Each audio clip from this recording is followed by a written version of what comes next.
আসসালামু আলাইকুম গাইস, আমি আর জাহিদ চিন্তা ভাবনা করলাম যে আজকে অনেক দূরে যাব ঘুরতে। তো জাহিদের বাড়ি থেকে আসার পর চিন্তা ভাবনা করলো যে কোন দিকে যাব। পরে বললাম দক্ষিণ দিকে যাই, গুনাগড় দক্ষিণ দিকে, রামপুর উত্তরপাড়া সাত গম্বুজ মসজিদ। কথা বলতে বলতে চলে আসলাম রামপুর দারুন নাসা মহিলা মাদ্রাসার সামনে। এটার সাথে হচ্ছে মসজিদটা, এটাই হচ্ছে সেই সাত গম্বুজ মসজিদ।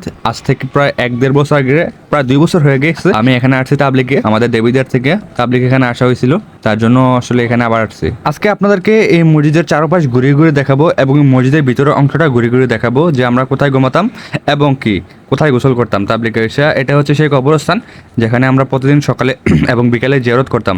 এটা হচ্ছে সেই কোল যেখানে আমরা গোসল করতাম এবং সাথে কিন্তু পুষ্কুনি আছে বা পুকুর আছে, যে যেটাই বলে না কেন। আর মসজিদের এই পাশে দিয়ে কিন্তু একটা দরজা আছে যেটা পুষ্কুনির সাথে ডিরেক্ট কানেকশন, এখান দিয়ে আসা যায়। এটাই হচ্ছে সেই পুকুর যেখানে প্রতিদিন গোসল করেছি আমরা, আমার 3 বন্ধু সহকারে।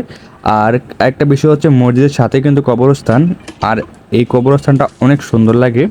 এবং কবরের সাথেই কিন্তু মসজিদ, মসজিদের সাথে পুকুর, পুকুরের সাথে হচ্ছে প্রাইমারি স্কুল বা হাই স্কুল। তো চলুন আমরা মসজিদের ভিতরে যাই এবং আমরা কোথায় ঘুমাতাম ওটা একটু আপনাদেরকে দেখে আসি।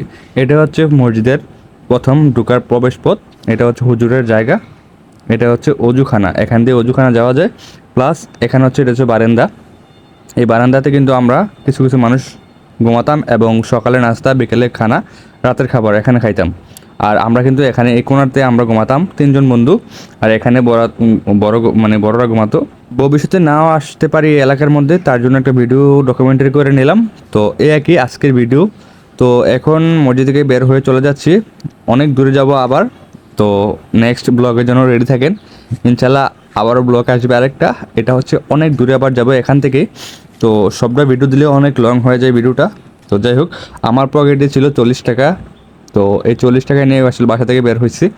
তো এটা হচ্ছে সেই কবরস্থান, কবরস্থানের সাথে কিন্তু হচ্ছে প্রাইমারি স্কুল, যেটা বলছি এটা হচ্ছে প্রাইমারি স্কুলটা। বিশাল বড় মাঠ, এখানে আমরা বিকেলে হাঁটার জন্য আসতাম এবং কিছু কিছু ছোট বাচ্চাদের এবং বড়োদেরকে ইসলামিক দাওয়াত দিতাম। Thank you for watching.